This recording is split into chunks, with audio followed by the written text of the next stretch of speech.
தீபிகா, சென்னை நீலாங்கரையில் உள்ள இல்லத்தில் கரூர் சம்பவம் தொடர்பாக தவறான தகவலை பரப்பியதாக யூடியூபர் மாரிதாஸ் என்று சைபர் கிரைம் பிரிவு காவல்துறையினரால் கைது செய்யப்பட்டிருக்கிறார். ஏற்கனவே கரூர் சம்பவம் தொடர்பாக அவதூறு மற்றும் வதந்திகளை பரப்பக்கூடாது என்று காவல்துறை சார்பில் வேண்டுகோள் விடுக்கப்பட்டிருந்தது. இந்த சூழ்நிலையில் பிரபல யூடியூபர் மாரிதாஸ் கரூரில் 40 பேர் நெரிசலில் உயிரிழந்த சம்பவம் தொடர்பாக சர்ச்சைக்குரிய உண்மைக்கு மாறான தகவல்களை பரப்பியதாக அவர் மீது புகார் எழுந்தது. இதையடுத்து சைபர் கிரைம் போலீசார் அவரது வீட்டுக்கு சென்று அவரை இன்று கைது செய்திருக்கிறார்கள். சென்னை நீலாங்கரையில் உள்ள அவரது இல்லத்தில் யூடியூபர் மாரிதாஸ் கைது செய்யப்பட்டிருக்கிறார் என்று காவல்துறை தரப்பில் தெரிவிக்கப்பட்டிருக்கிறது.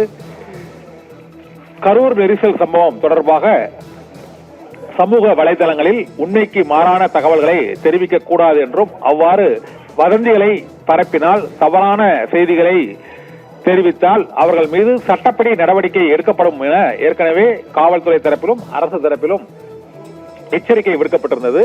இந்த சூழ்நிலையில் நீலாங்கரையில் உள்ள யூடியூபர் மாரிதாஸின் இல்லத்துக்கு சென்ற சைபர் கிரைம் போலீசார் அவரை வதந்திகளை பரப்பியது, உண்மைக்கு மாறான செய்திகளை வெளியிட்டது உள்ளிட்ட பிரிவுகளில் அவர் மீது வழக்கு பதிவு செய்து பிரபல யூடியூபர் மாரிதாஸை காவல்துறையினர் இன்று கைது செய்திருக்கிறார்கள். தீபிகா,